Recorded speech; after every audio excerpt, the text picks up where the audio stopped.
Hello, everybody. My name is Ian Kirkpatrick. I'm an author, idiot, and loin streamer. And instead of doing a book review today, we're going to be having some spicy conversations like all week because, one, I'm reading books very slowly. Theoretically, hopefully, I should have a book review next week. It's just been a struggle session for a bit. And hopefully, since this video is going up on Thursday after the hurricane, hopefully everything is fine. We'll see.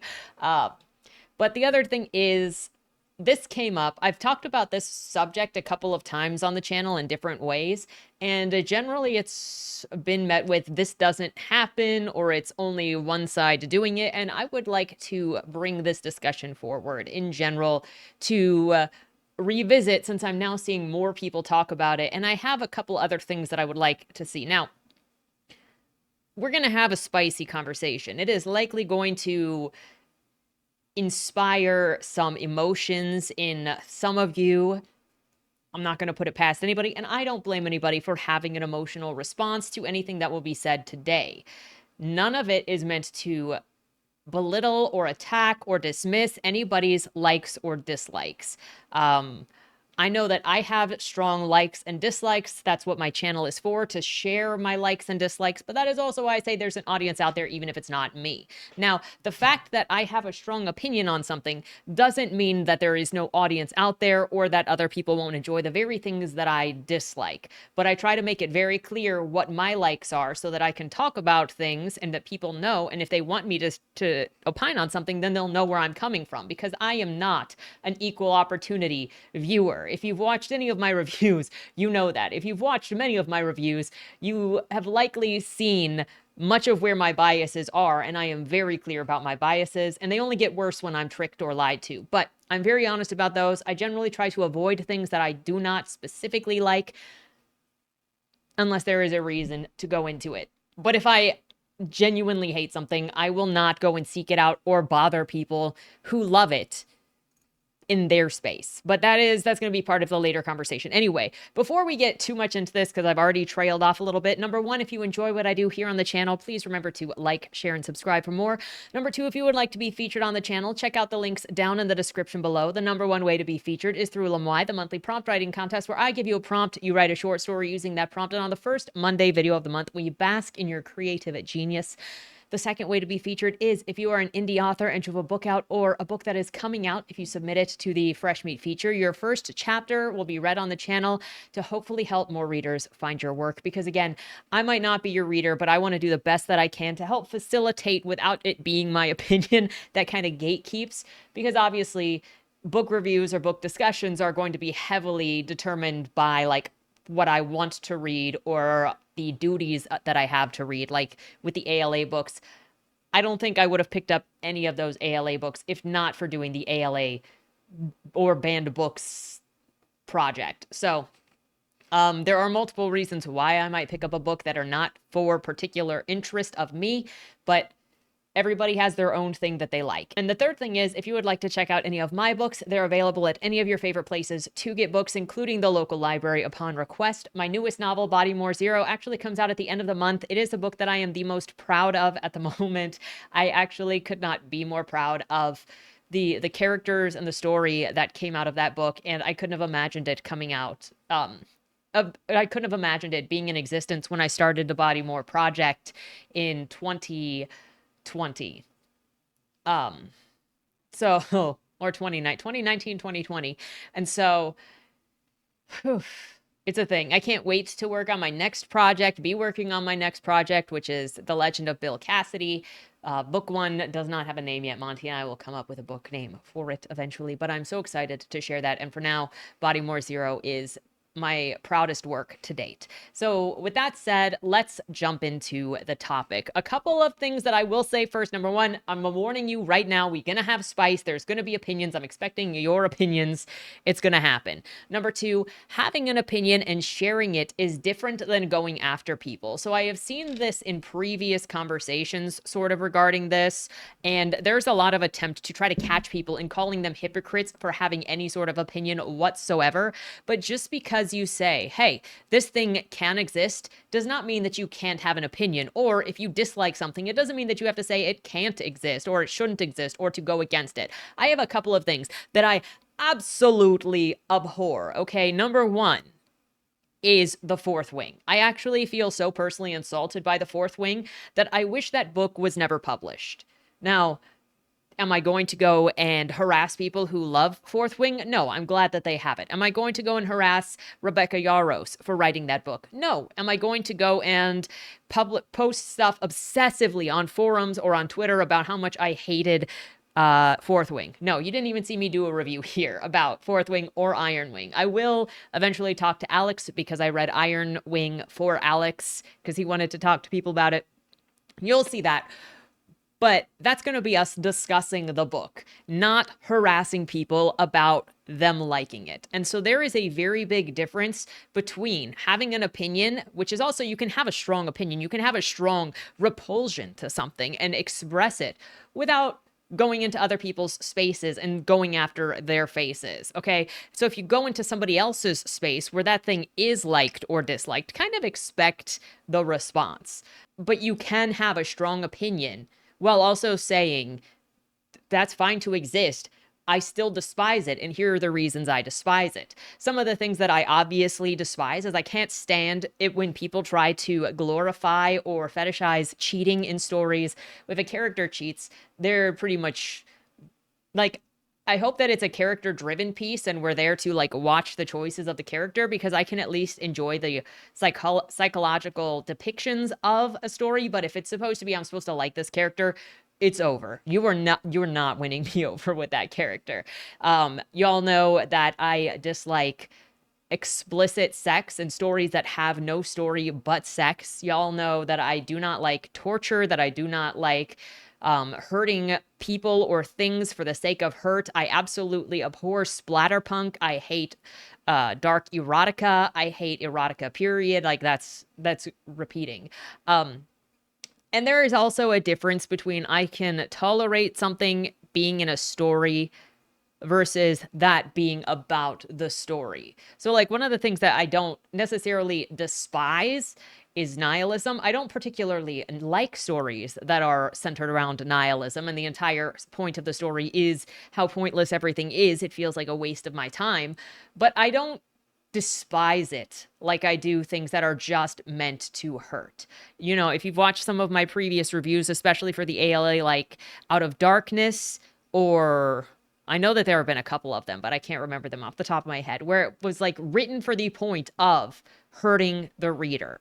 Not to tell a story, but it wanted to hurt the reader. And I will express those opinions, but I'm never going to go into spaces or start contacting publishers to say, stop publishing this person. And I'm not going to go to book review areas where they're like fawning over the book and then call everybody an idiot for liking it. That is just, you do your thing in your space and I'll do my thing in my space, particularly if it's brought up. That is two completely different things.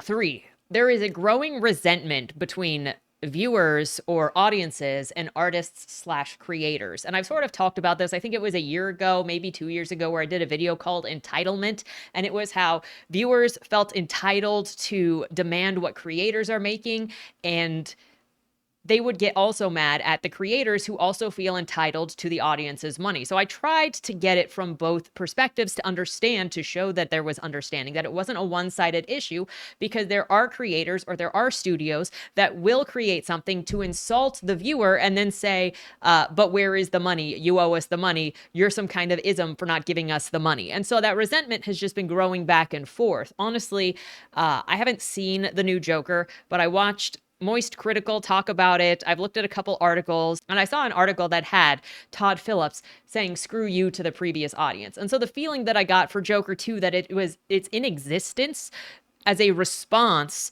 to the alt-right people that took on Arthur Fleck / Joker as an icon in 2019. And the creator felt bad about that, or angry about that his character and his story was appropriated by these people that he hated. So then he tried to create a movie that would humiliate and dehumanize the character that was lifted up. to spite that specific audience. And I think that's disrespectful to the original audience. I think that's disrespectful to the original artistic creation, whether however you feel about the joke or not. And I think that's disrespectful, yeah, to the cast. It goes into the stuff I talk about where like stuff might look the same, creative endeavors might look the same, but they're not all doing the same thing. And you kind of have to try to investigate what it is they're doing. Anyway, this is going so far off topic. The resentment between viewers and artists, I've talked about it before on this channel. I've been worried about it before on this channel. I have received it before on this channel with people being like, hey, you're a small YouTuber. Don't you want this attention? Which means you should be doing the things that I want you to do.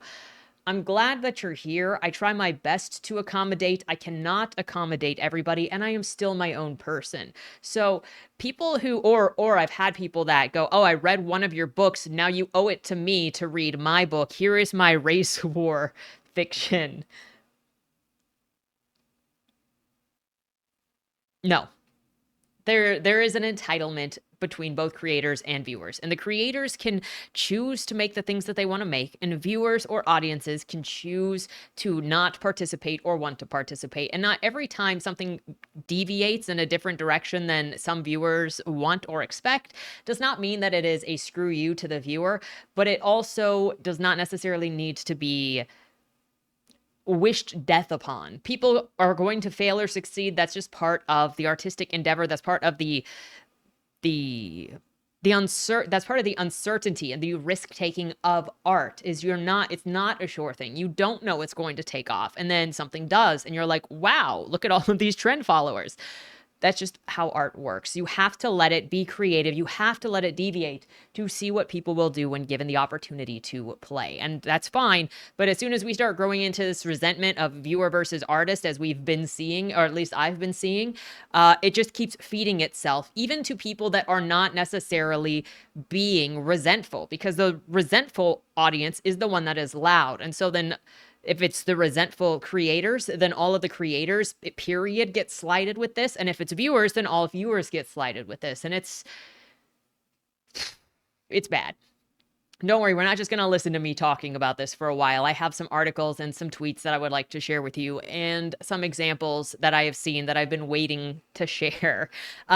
Number 4, you owe no one anything, and creators also don't owe you. So before we get into the actual meat of this, and I know, I'm sorry, we're rabbit trailing very bad, but because something exists, or because something existed in a form that you liked it before, does not mean that you, the audience member, owe creators your money, your attention, your allegiance, your trust, your anything if they take something in a different direction.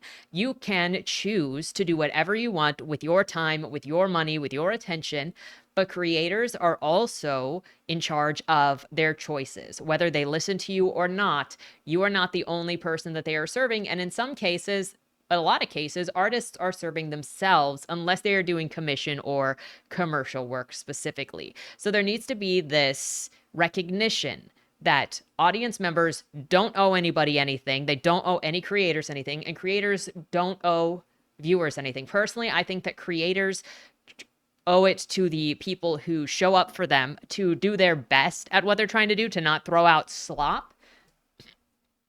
But slop is like uncaring, not something that you just decided you didn't like, or you didn't like the direction of. That's a completely different thing, as opposed to just throwing out whatever as a cash grab, as an attempt to steal your time and your money because you trust the name of the whatever. Those are completely different things. So as we get into the topic, because this has come up before, I don't want anybody to feel like I'm telling you that if you don't like something that a creator is doing when you liked something before, that you owe them the money. You don't.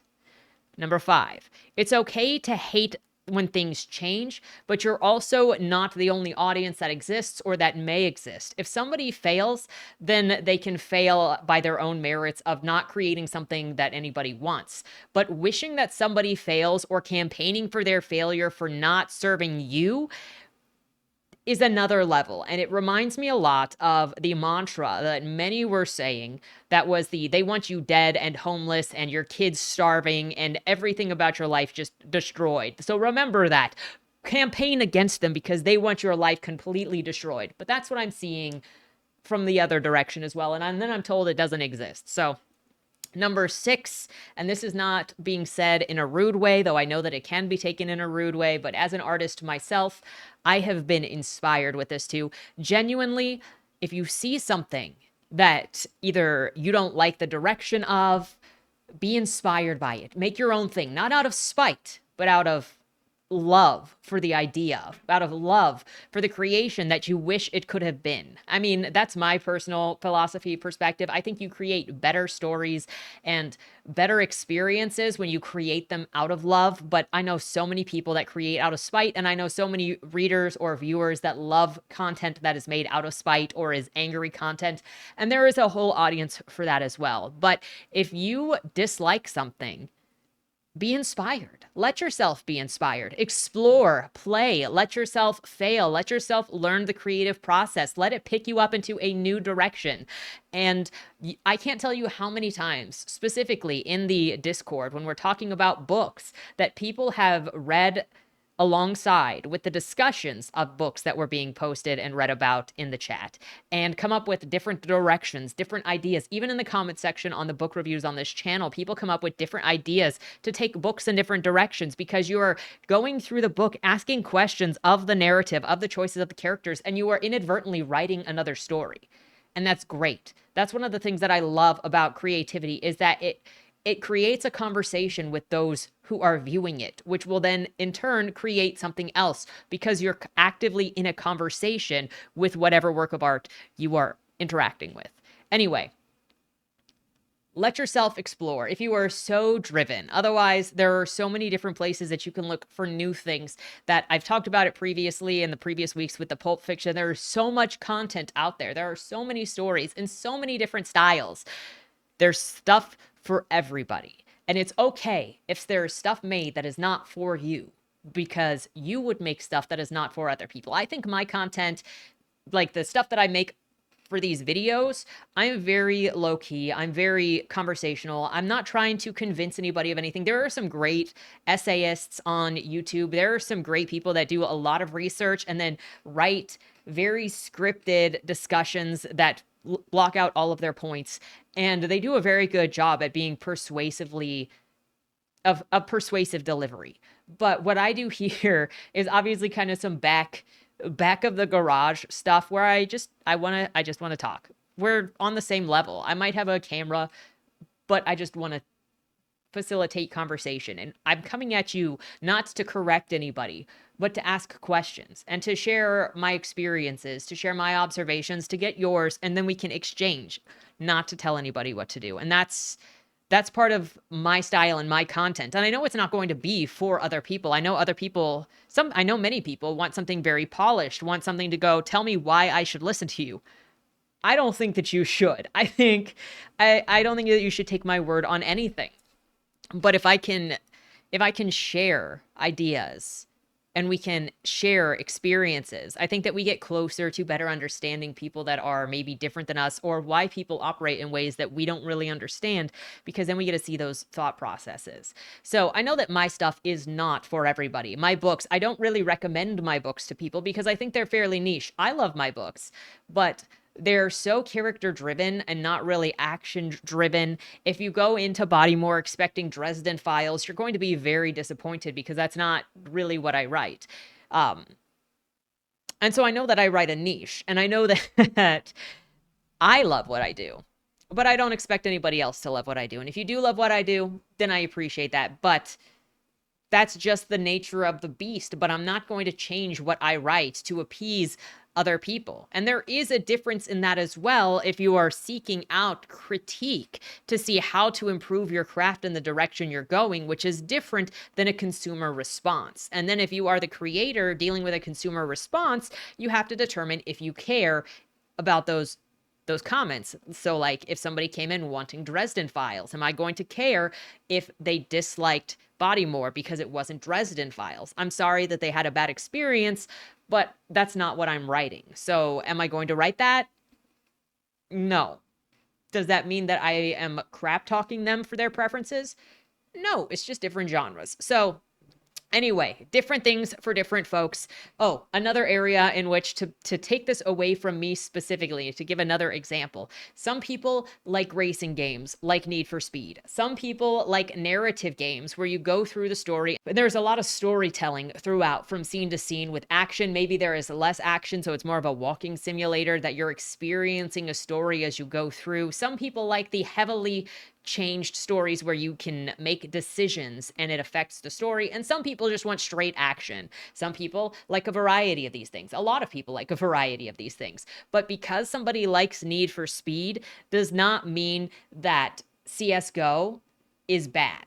But in watching conversations, sometimes it feels like so many clock something as completely worthless garbage boo-boo trash if it doesn't feed them specifically. Anyway, I know we spent 20 minutes rabbit trailing. Let's actually get into the article by Variety that is the reason that we are here today. Toxic fandom, how Hollywood is battling fans who are just out for blood, from social media boot camps to superfan focus groups. Okay, so there are a few things here. This is going to focus heavily on racial and sexual politics, I think it is.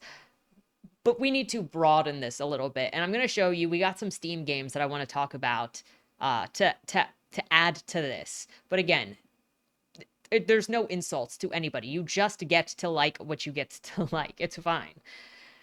On August 28th, Amandla Stenberg, the lead of Star Wars series The Acolyte, posted an 8.5-minute video on her Instagram stories about Lucasfilm's abrupt decision to not pick up the show for a second season just a month after season 1 finale streamed on Disney+.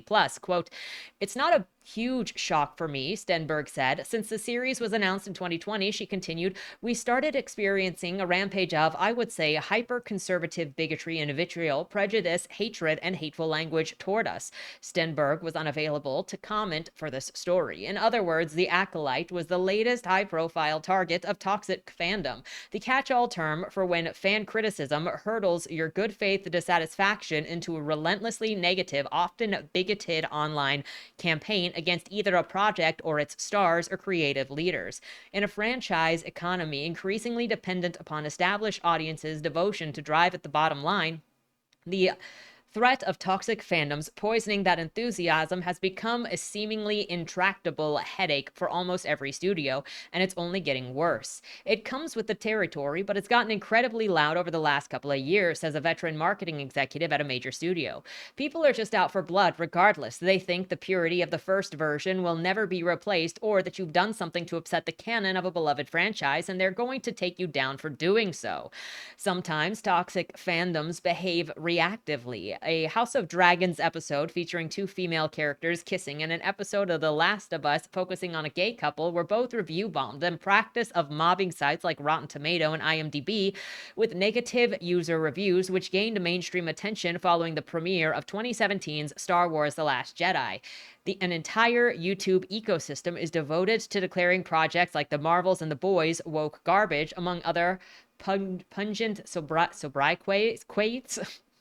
Just as frequently, the backlash begins before the project has seen the light of day. A Reddit mega thread dedicated to the outrage over Bridgerton casting a black woman as the love interest for Francesca, social media epithets directed at the actors of color cast as elves and dwarves in The Lord of the Rings, The Ring of Power, death threats aimed at Leslie Jones during the press tours of 2016's Ghostbusters. Now, something that I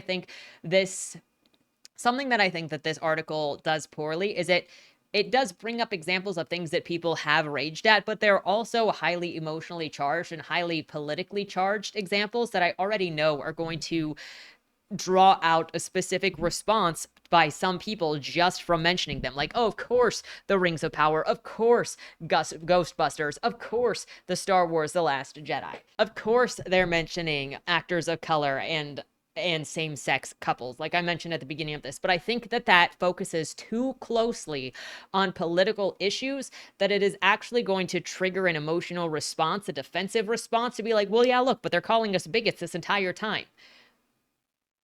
There are bigots on lots of sides of this issue. And the bigots is the immobility of the perspective. I have dealt with the bigotry of the responses to the book burning conversations or the censorship conversations. And we're going to see that in another way here shortly.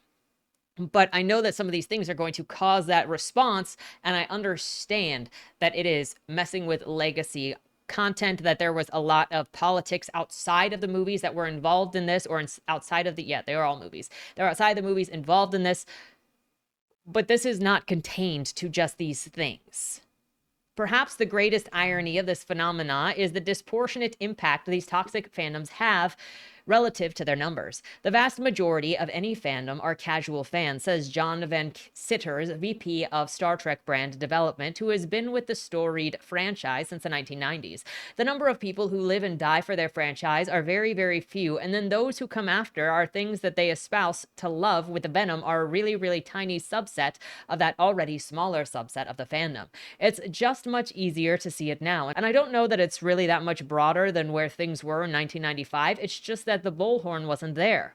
For some, combating that bullhorn amounts to acting as if they can't hear it, particularly when it's a negative, toxic conversation. We don't even engage, says a TV marketing executive. Like with toxic people, you try not to give it too much oxygen. One principal concern is that reacting to these kinds of attacks risks alienating fans who are unhappy with creative choices about a franchise but haven't tipped over into abusive behavior. So a studio may attempt to amplify friendlier voices instead. Will reply to comments that are positive and elevate those things, says the TV executive. Now, if you have been around the channel, you'll have seen that in some cases, like with the Cowboy Bebop, Faye Valentine stuff, I actually did cover how that actress was telling off viewers, and that was a bad thing. I've talked about Shad responding to negative criticisms with venom. That is also bad. Usually that is not considered professional. We've talked about some of the other movies that have come out where they said, well, this movie is not made for you, don't go and see it, and then called people bigots for not going to see it because of woman or whatever.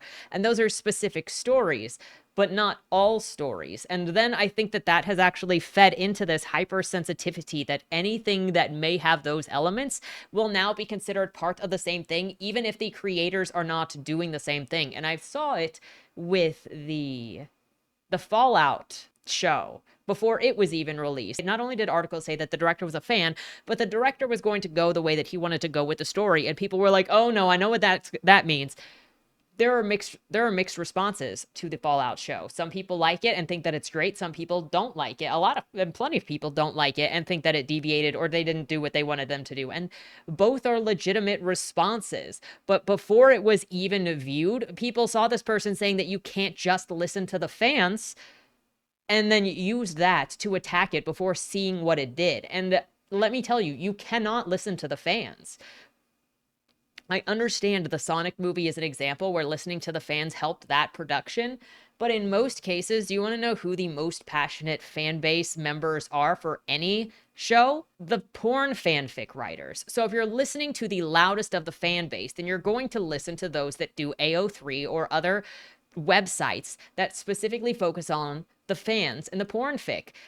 Recently, I saw conversations going down on Twitter about some manga that's more popular at the moment, and a bunch of people were attacking the OP of this conversation because they were saying that the slash fanfickers for that shonen manga were the reason why it succeeded, and so that OP should be happy that all of the slash fic exists in order to make it successful, where it didn't look like that was true, but it was what people were saying. And so if you have to listen to the most passionate or the loudest of every fan base, how do you choose which ones? Because people are going to say, well, I'm a real fan, so you should listen to me. But the I'm a real fan people can have vastly different opinions. So why you over other people? It's not something that is coming into these conversations. It is just a way to try to bludgeon the creators into servitude. And I called it creative tyranny years before, and I got mocked for it with, oh, look, another buzzword phrase, blah, blah, blah, blah. But as a creative, it's not like I haven't felt the pressure being both in the creative industries since I started undergrad, where I did theater, and then I went into creative writing. It's not like I wasn't around people that were trying to push pressure to conform to specific political ways, or who didn't like the way that I wrote and were not trying to curtail me in certain directions. And then if I was trying to get involved outside of college in in political groups, I constantly felt like my stories would never be accepted. And so I never got too far into any group of anything because I'm like, well, this character has blue hair and a nose ring, and I know that people are going to judge her and not realize that she has the exact same views that they have, but they're just going to see a blue hair, nose piercing, and have a problem with her. Oh, look, this story features a gay character. I know that people are going to have a problem with that. And in the same way that I'm like, well, Joey says the word retarded in book 1 of Bodymore, and people are going to have an issue with that. And there are just certain things that I'm like, this person is going to have an issue. Or the conversations between Alex and Doc in Dead End Drive, where I'm like, certain people are not going to like that they are having a discussion about identity politics and fighting each other with identity politics over who the biggest victim is. Like, there are things that I knew would not fly with different perspectives, and I knew that I couldn't be involved in any of them, and I've only seen it get worse over the last 10 years. Anyway, toxic fandoms have grown so pernicious that they've become a fact of life for many, and so powerful that with talent, executives and publicists will privately bemoan the issue. Fear of inadvertently triggering another backlash kept several studios from speaking for this story, even on the background. Those who did talk to Variety all agreed that the best defense is to avoid provoking fandoms in the first place. In addition to standard focus group testing, studios will assemble a specialized cluster of superfans to assess possible marketing materials for the majority franchise project. They are very vocal, says the studio exec. They will tell us, if you do that, fans are going to retaliate. These groups have even led studios to alter projects. If it's early enough the movie isn't finished yet, we can make those kinds of changes. Several studio insiders say that they often put their talent through a social media boot camp. In some cases, when a character is intentionally challenging a franchise's status quo, studios will, with the actor's permission, take over their social media accounts entirely. When things get really bad, especially involving threats of violence, security firms will scrub talent information from the internet to protect them from doxing. And one of the really big cases, at least, and there are many cases of this, but the one I do want to bring up is from The Last of Us 2, where you had Abby's actress, Laura Bailey, receiving death threats and stalking threats to her and her newborn child because they didn't like the character that she played in the video game. In some particularly egregious cases, a direct response has been necessary. In 2022, after Obi-Wan Kenobi actor Moses Ingram denounced the hundreds of racist messages sent to her about her role, there's nothing anybody can do about this. There's nothing anybody can do to stop this hate, she said. Lucasfilm posted a statement to its Star Wars social media accounts that reads, in part, there are more than 20 million sentient species in the Star Wars galaxy. Don't choose to be a racist. The Star Wars accounts also shared a video of Obi-Wan star Ewan McGregor saying that the abuse made him sick to his stomach and that if you're sending her bullying messages, you're no Star Wars fan, which I understand having this response and wanting to try to settle it down, but also as soon as you start making things personal, it's just going to make people even more upset because, again, people don't want to be called racist, but also there are genuinely bigoted people that are being involved in these conversations. Later that year, the cast of Rings of Power condemned the relentless racism, threats, harassment, and abuse some of our castmates of color are being subjected to on a daily basis, and actors from the Lord of the Rings film trilogy posted photos of themselves wearing clothing featuring the ears of the Middle-earth creatures and multiple skin colors underneath the message, "You are all welcome here," written in Elvish. Those efforts may have had an effect. In August interview with Amazon MGM Studios, TV chief Vernon Sanders about the Rings of Power said, the executive said that the show hadn't experienced the same racist hostility in advance of season 2 that it had greeted in 2022, in the 2022 debut. People have had a chance to actually engage with the show, he said. Overwhelmingly, we have seen is that folks who come in with an open mind can discuss and debate their favorite things, which takes you out of the place of ugly conversation that happened with some folks who have been infused with an agenda that's separate from the show. There is one other way to handle toxic fans on the internet. Stay off of it. I am not online, so I am protected, says frequent Marvel star Elizabeth Olsen. Generally, it's a lot of positive experiences of making kids happy, and I ignore the other stuff. I think another thing that ends up happening when when these types of stories get published is, again, it builds resentment when you go, well, you're talking about this racism that is two people of color, or this bigotry that is two same-sex couples, but what about the bigotry that I feel like I've received, or that I have received because I am white or because I am straight? And so then when somebody says, hey, I feel like I am also receiving this sort of thing, they either get laughed at or dismissed, which may create, or often creates, more resentment, and go, well, if you want me to care about you, then why don't you care about me? And so then it turns into this vicious cycle as well. I would like to acknowledge that I do see and understand that there are multiple perspectives going on here, and I do think that some people's perspectives are being ignored, and I think that that is making it worse. Now, some of the comments on this include, the replies are full of examples of toxic fandom. People who think watching a show or buying a ticket to a movie entitles creators to submit to their demands and aggression. This is not a customer is always right situation when the customer is a hate mob. And I've said it before, I have received even things like that with my meager appearance on this. And some people even think that because you're a small creator, then you are more likely to kowtow to them because, well, don't you want to succeed? So then you should listen to me. Jonathan MB32 says, I've made this point before, but the moment that you start doing this, you are no longer making art. You are choosing to take part in a one-sided game of playtime where you let the loudest child control everything. It is also marketing, and it's doing the same thing as going the other way of listening to anybody else. If they go, hey, I want you to make this thing, you're just going to make the thing for them. Ryan Thomas Riddle, while this may be apocryphal, Star Wars creator Gene Roddenberry supposedly said, if I listened to the fans, Star Trek would be shit.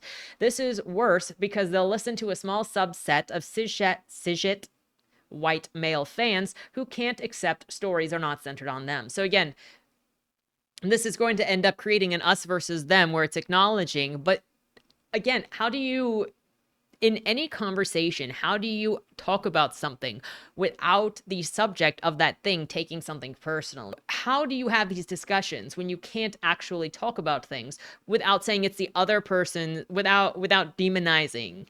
Over here with Nathan Goodwill, I really liked this response. The term I increasingly prefer is the metastatization of fan entitlement. It's not as catchy, I know, but I think that it captures the important dynamic.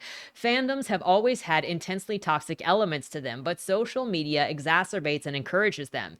It used to be that you go to a Star Trek convention to find the real crazies. Now you can't get away from them, and the nature of online relationships encourages this sort of parasocial bond that makes fans believe that they are entitled to a sort of oversight of their favorite creators. It also encourages what is called anti-fandom, where people build their identities and communities around a visceral hatred of someone. A refrain that I could see during some of these cancellations is people assuring each other that they had a responsibility to hold the author, artist, creator, etc. accountable. Well, you don't actually. You're not their boss or their friend. You're a fan of their work. You can critique, you can criticize, you can withdraw your money or your support, but you do not have a relationship with that person. It can be remarkably ugly, and one of the reasons that I find the politicization of cancel culture to be so infuriating is that it makes it very difficult to identify and push back against extremely toxic elements within the culture. And this is something that I would also like to bring forth too. We need to hold people accountable, because in some cases, in many cases, you have just seen this with, oh, this person wrote this part of the story that I consider racist, or I consider homophobic, or I consider some other kind of phobic-ism, and we need to hold that creator accountable for putting this out there and make them apologize. It's like with the pawn and the puppet. There were many people that went after that author and said, we need to hold her accountable because she was transphobic in her story. And it is the exact same thing happening across the board. And so while I might not like everything, and while I might have my strong opinions about certain things, even if I don't like what you do, even if I have an opinion that is like, shut it down, I hate this, I still stand by, outside of my exaggerated response because I dislike whatever it is, I still stand by your ability to create whatever. I might think that you write the most degenerate garbage ever. As long as you do not trick me into reading it, as long as you do not push it at me, as long as you do not violate my boundaries when I say, please do not send me this garbage, like what happened with Teleshop USA, which had, 3 things that I absolutely abhor in it. As long as you don't do that, go be over there I'll respect your boundaries of you loving your stuff, and you can respect my boundaries of me loving my stuff or disliking stuff over here where I am.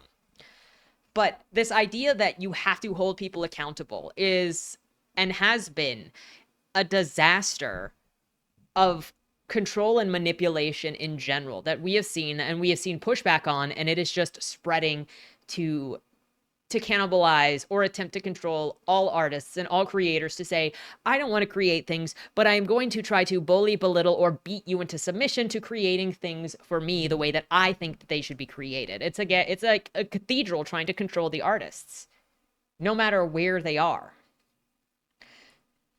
Trey2715 says, it's crazy how this is directly linked to the people not understanding The Last Jedi. Ever since that movie, people have wanted their blockbuster films to not make them think, feed them nostalgia, not take any risks. It's a sad reality that we are living in. Okay, now, getting away from these hot topic issues, which we're still going to be in hot topic issues, let's be real.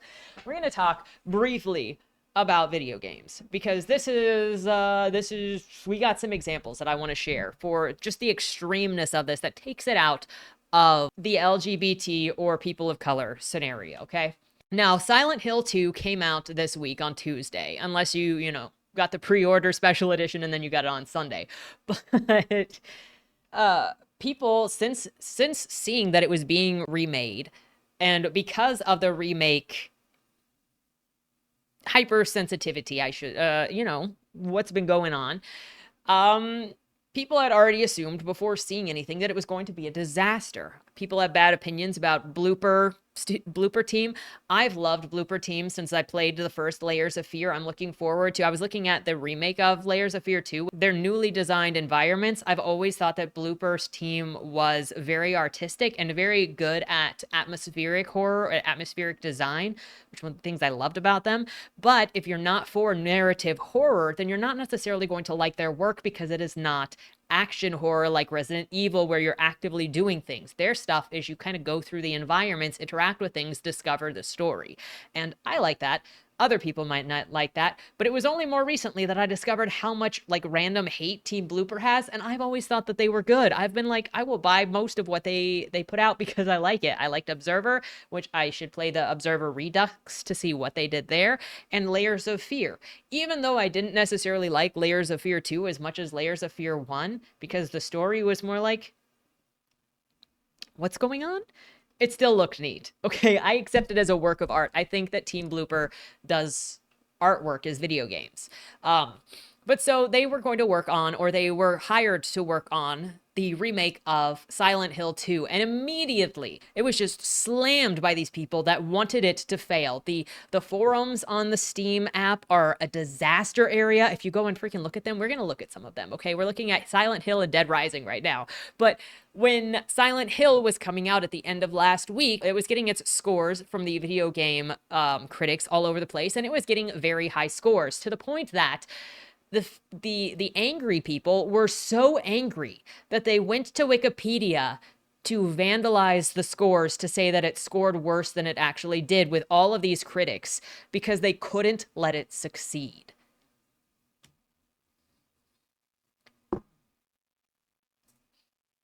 If you go into the forums, you'll see countless topics that are about woke, about DEI specifically, and it is the same panic that is the opposite side of saying everything is racist, everything is sexist, everything is homophobic. This is the opposite side of the coin as far as I can tell. Another game that I would like to reference for this was the Dead Rising remake, which came out last month. And the forum, I never played Dead Rising, but this was brought to my attention because of the drama around it. And the forums were so full of people going on and on about censorship and DEI and woke and how terrible this was going to be, and how Capcom hates them. You could go into random topics and people were screaming about how the Nazis were here, how this was evidence of the Nazis, how you were hired by the Nazis, book burning, censorship, CCP, all of this because of the changes made in the remake. Okay, and I'm going to walk you through some of the changes that I have seen reported. There are videos now with people cataloging the differences.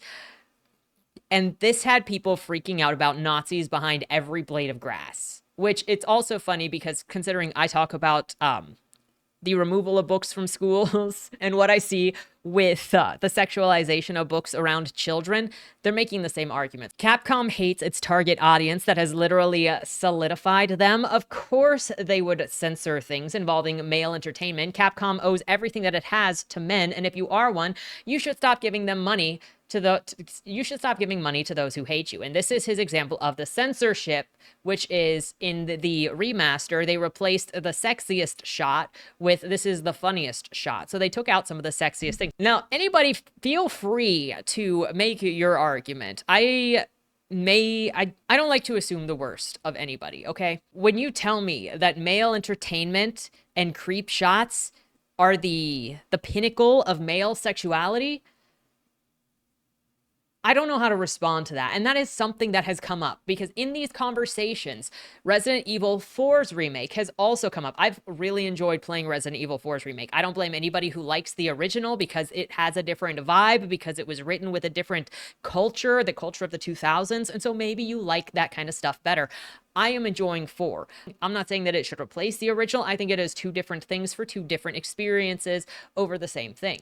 However, I saw people arguing in these forums that in the original, okay, for anybody that doesn't know, you could manipulate the camera shot to look up Ashley's skirt, who is the girl that you are rescuing and escorting, okay? And it was not intended. It was just something that you could do. And now in the new version, she has a skirt, which is a super cute skirt, by the way. But some people were genuinely arguing that the panty shots of Ashley were the soul of Resident Evil 4. And because they're not in there, Resident Evil 4 has no soul. It has no creativity. It has nothing because it was all Ashley's panty shots. In these conversations, when it is talking about these companies just hate men because they don't let you take creeper shots anymore, or because they don't reward creeper shots, creeper behavior anymore, I have to wonder about the person saying that. I don't think that about people, but I have to wonder about the men. I have to wonder about the people who use that as an excuse. Continuing on with this post, and it's not just a matter of hating what is done for men. They also make women uglier as to not offend trans or progressive activists, and already anticipating the arguments they will bring. There is no new character of Capcom that is not a juice for modern activism. Everything made for men has been deliberately nerfed. The only thing that remains is only because of the old designs. Everything new that Capcom does make it clear that they hate men and have embarked on a corporatistic agenda of BlackRock and Vanguard. I would also like to bring up the video that I did last year, I think it was, that was in response to Sydney Watson also saying that all female characters were ugly now, and I was sharing depictions of some of my female characters that I have made, whether it is Michi, who is a Japanese hostess girl, or if it is Billy, or if it is Marcella, or if it is Billy, who is a beautiful, I don't know how you would describe her, but she is gorgeous. I'll see if I can find a picture to put up on here. Or Marcella, who is, who is also gorgeous. I talked about different people making beautiful characters, and that I was also somebody contemporarily, a female creator making contemporarily pretty female characters. And you know what came into my comments? You're a tranny who is just sharing your fetish. So apparently a biological female can't create beautiful female characters and say they create beautiful female characters without being called a tranny, a fetishistic tranny. So what do we do here? There is no winning, at least, and I'm only sharing with you the experiences that I have had. I try to share with you the perspectives that I have had, the things that have changed my perspective on things, the conversations that I have been a part of, the conversations that I have seen, and why I think the way that I think, so that you can see how I'm getting to the observations or the mental space where I am at. And I have tried to combat some of this, but look at this beautiful character. Look at this beautiful character. What is the problem with this? And it continuously comes back to insult, or it's not good enough, or it's the whole creep thing. So let's look at this other. We got a video here that actually Dead Rising Deluxe Remaster, all censored scenes and changes comparison. So they've also listed them out here. Sexiest shot removed, Vietnam dialogue removed, Survivor panties removed, Cheryl dress made less revealing, Larry Chang replaced, erotic genre removed. So half of those are sexual. Which, if you want to do that, fine. Okay, so let's look at this. We've got the sexiest shot removed, which you guys saw. It is the bunch of heads versus this creeper shot. And then you have the Vietnam dialogue removed, where this guy here originally, oh, let's see if we can go lower. This guy here would originally call him, I think he was a filthy communist. And now he calls him a dirty animal. Now, feel however you want about that change. He is a Vietnam veteran, and there are different choices. There are different reasons for why this may have happened. You're going to be assuming the author's intent by saying why they did it if you don't know why they did it. And I know that we have discussed in previous videos, we got to be careful about like what our interpretations are of something versus what the author's actual intent was. And you can start making comparisons if the author tells you why they changed things. Like if the authors of Dead Rising or the rewriters of Dead Rising said, we changed that because we didn't want to be offensive to the CCP. If they've said that, then you can go with that. If not, it's just a theory that, or your interpretation, but that doesn't prove anything. In the same way that I have had people assume my position on cops because Joey hates the cops in Bodymore 1. Casey also hates the cops, mind you, but they both have reasons within the story for why they hate cops. So if you want to address that as like my opinions or how Joey describes Baltimore, they thought that Joey's opinions of Baltimore were my opinions. And you know, you can do whatever you want to do as an interpreter of the story. But it's when you start maliciously trying to go after people, to cancel people, to attack everybody else as Nazis for having a different opinion than you, that it starts getting dicey. You know, I might not like Buttcracker. I talked about hating Buttcracker and how Louisa was a sexual predator and how pretty sure Sugar Plum Prince was also a sexual predator. People are into that. They can be into that. I'm not going to go at them and call people who enjoy that book sexual predator enablers or anything like that. They are living their fantasy. I can hate the book. I can question when the author said there's no sexual assault in the book, because it looks like romanticized sexual assault to me. But if the author didn't say that, then I would be living within the confines of the book. So there is that. Coming over here, survival panty removal. This is the new version where you just see her butt crack, as opposed to this, which is very 2000s style. Let's be real. That the whale tail was a 2000s style. So that is considered censorship. Cheryl's dress being less revealing. So here you get to see her with the cross-hatched top, where here you can see that she's got a spaghetti string top instead with the princess. When they're talking about Larry Chang changed from Asian to American white butcher, it depends on who you are. Many say that he looks like an Asian American, but this is his new look. You could feel free to think however you want about that. His name is still Larry Chang. This was his original character design, which is much more of a caricature. You know, we got missing teeth, overweight, yellow. It's very yellow. And you can dislike that all that you want. It is a stereotype. It's the same stereotype that is, you know, kind of South Parky. And then the erotic tag removed, because Dead Rising is a game about being a photographer. And so you take pictures. And so previously in this game, when you would take stuff with like boob shots or panty shots, you would get erotic points. Now you just don't get points for that. So these were all things that in this forum were being driven crazy with people are Nazis, censorship, CCP. Like, let me show you this. This is just, we warned you, increase censorship petition. Do they hate their audience? Dead Rising snowflakes, remove censorship petition. Weak ass fools say that it's woke.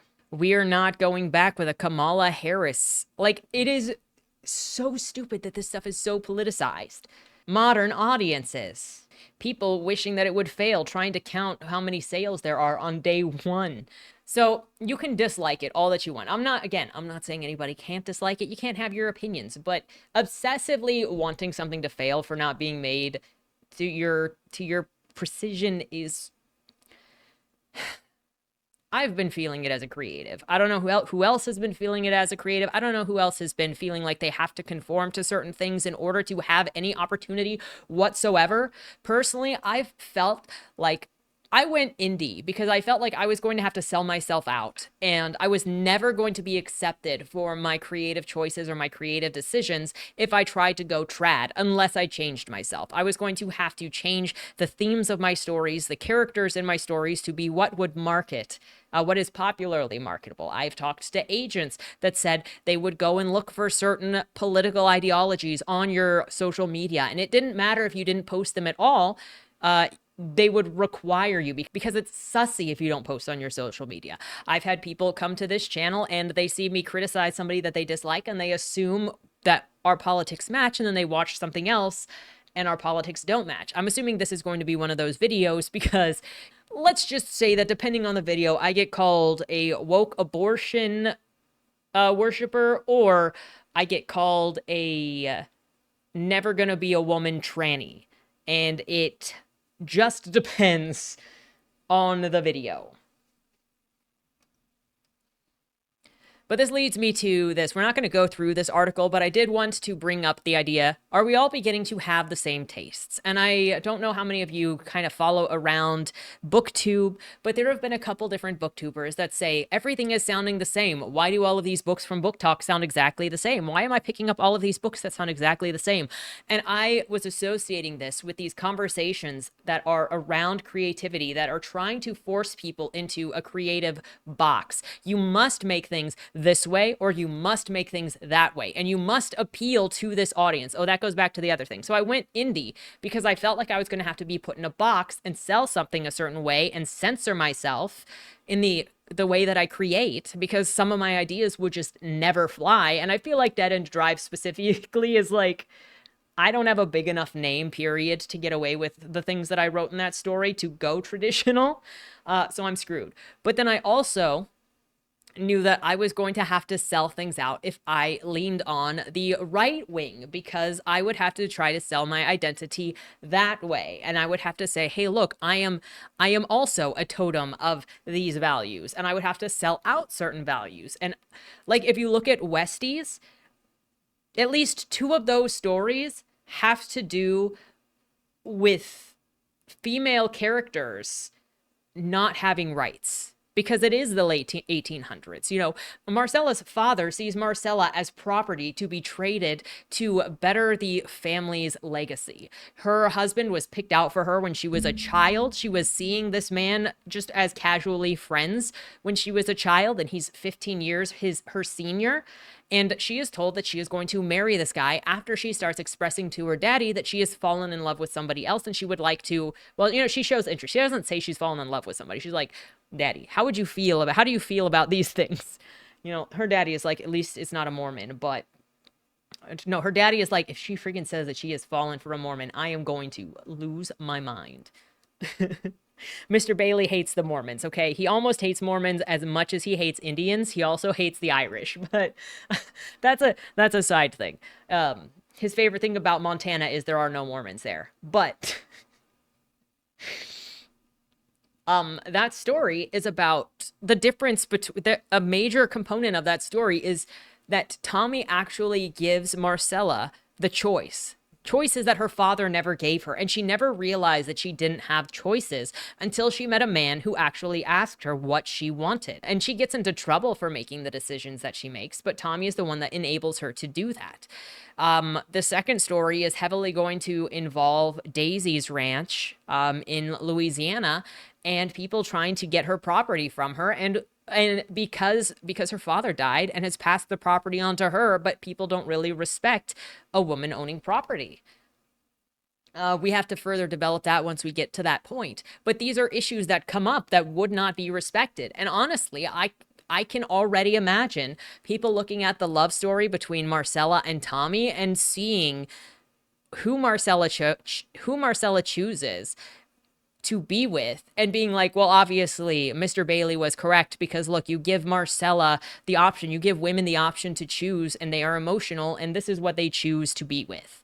Like, I can already see people agreeing with their abuse. with Marcella marrying this guy in his early to mid 30s, whom she had known since she was 4 and was groomed to eventually marry because they don't like the decision that Marcella made in wanting to be with Tommy. I felt like I would have had to sell out who I am either way if I leaned into politics. But then you go, where is there a place to be creative and succeed without being political? Because who do you see that is actually successful, that is not open and out about their politics specifically and either leaning heavy one way or heavy another way? And it feels like when you find somebody that does do something that you like creatively, when they find success, it is because they have given in and sold themselves to being political one way or another. And then they're trapped in that circle of like, now the thing that made them able to sell their art. But is it the art that they want to make? So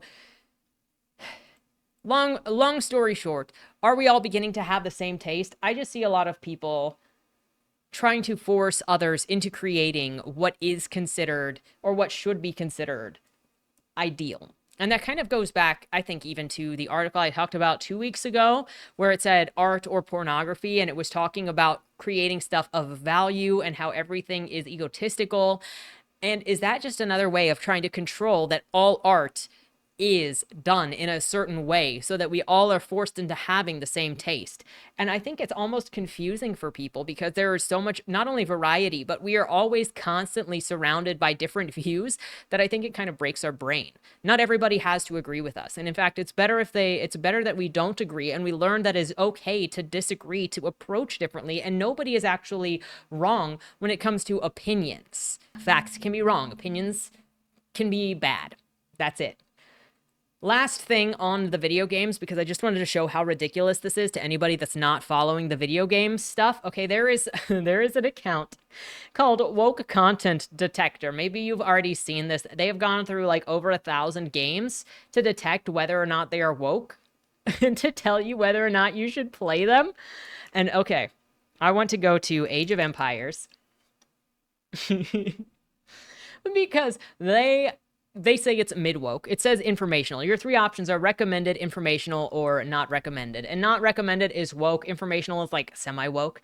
And so one of their complaints here is it shows women in historically inaccurate roles performing labor tasks like mining and construction alongside men. So the fact that your villagers in Age of Empires are both male and female and they perform the same jobs regardless is considered woke.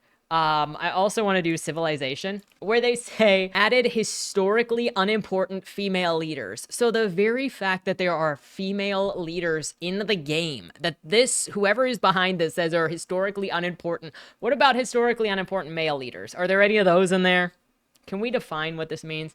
And then finally, for just like the funniest of it, here we go. Futa Tales. And Juicy Futa. In case you're not aware, I'm sorry to do this to you. Futa is the kink of chicks with dicks. Like, that's it. It's chicks. Sometimes they also have gags behind their balls. Sometimes they have no balls. So there are the things. And whoever decided to make this list of all the games that exist, they have quite a few on here that are futa related.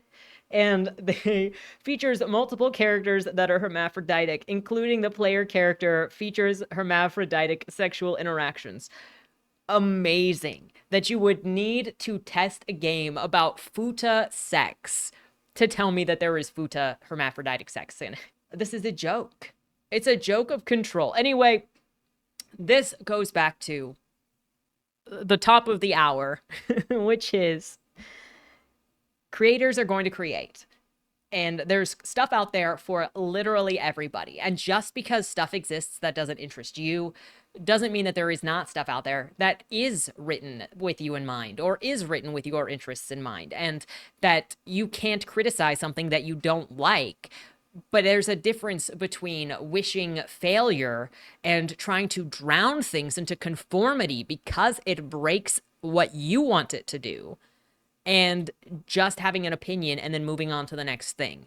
And we've gotten so vicious and so controlling, and I think it's scary. I mean, maybe it's not scary for some people. You can go ahead and tell me what you think, but If you're a creative person, do you have any hope whatsoever that you will be successful in your endeavor unless you sell yourself politically? Like, unless you say, look, I am creating things, but I am also politically correct, either in this direction or in this direction. My stuff is woke or anti-woke, and I'm going to sell it that way to get it out there. Personally, I don't like to make my stories political.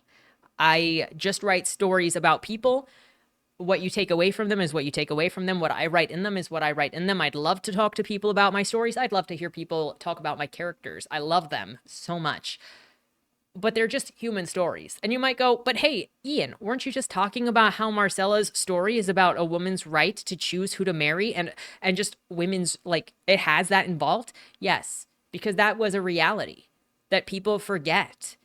People forget. I talked about Elizabeth Packard earlier this year on this channel because I read the book about Elizabeth Packard, where she was forced into an institution for disagreeing with her husband, where she had to fight for years to be released, where Dr. McFarland kept putting her in worse positions to try to demoralize her, where she went to court, where she didn't want to even divorce her husband because she was a godly woman and it was frowned upon. Despite everything that he did, she still wanted to be there to take care of her children and not do anything against her husband.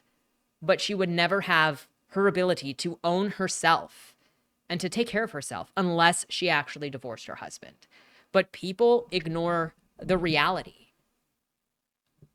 In the same way, you can't have stories about loss, about identity, about purpose for men, about the things that concern men without acknowledging the reality that men go through. And it's just a part of life. And I think that we get into a bigger issue when we politicize experiences instead of discussing what the human story is. Because you can turn anything political. But as soon as you turn it political, you're now making it into a governmental issue and no longer a human issue. And I would rather care about my neighbors and try to care about them the best I can than to make it into some bigger thing that somebody else has to fix. You cannot change the world. I've acknowledged that. You cannot force change on people. The best that you can do is talk one-to-one and try to understand each other. And maybe you give them a piece of your heart and they give you a piece of their heart and you change the course of the future. Small acts of kindness can leave a massive impact on individuals. And I'm not saying that I'm perfect, but I think that we can do so much better by just say your piece, but acknowledge that people are going to be different than you. People are going to want different things, and things are going to change. And that doesn't mean the things that you like are bad. It doesn't mean because somebody else doesn't like what you like, doesn't mean that you are bad. You can just dislike. I have a lot of things that I like that other people go, that is such shit. Like I said, Team Blooper. I like Team Blooper a lot. I like Empress Teresa. I liked Model Land. I liked Eve the Awakening. I will always have, look, I'm going to tell you all of my hot takes on my garbage, my garbage taste, so you can know what my garbage taste is. As long as you're not sitting there insulting me, we can coexist with having different opinions, okay? But if I say, hey, I don't like it when Majima is treated with sexual humiliation, do not keep shoving that in my face. If that's what you enjoy, there are so many places for you to go and enjoy that to your heart's content, but don't bring it to me. And that's really, I guess, what it is. I don't know how we fix this. Obviously, I just said I can't change the world. All I can do is share what I see. And I already know that this is going to carry spicy opinions because this topic just does. And obviously, the opening article, the Variety article, talks about things that are highly emotional. Star Wars, Lord of the Rings, Ghostbusters, legacy, things that people have emotional ties to because of the fights that were about them. But still, I hope that there can be some healing in the future. I think some of the anger that I have seen is why Bodymore became what it became. And I channeled what I saw into the ghosts of that story. And so if you ever see me saying people are already dead or their soul is rotted, that's what I mean. If you want to know what that means, you're going to have to read Bodymore. Anyway, let me know what your thoughts are down in the comments below. With that said, have a great weekend and don't die. Was that Wayland Cross in the trunk? Do you know, or is that something that's still being figured out? The person in the trunk was not Wayland Cross. Is he in trouble? We don't know who did it, but as the owner of the car, the longer he's missing, the worse it looks for him. Cross isn't a killer. For the last couple of years, the average number of murders in Baltimore has been over 300, and it's been going up. Mind you, that's only whatever the badges count as official murder, and believe me, there are people that don't count when they die. Wayland? If you're down here, tell me.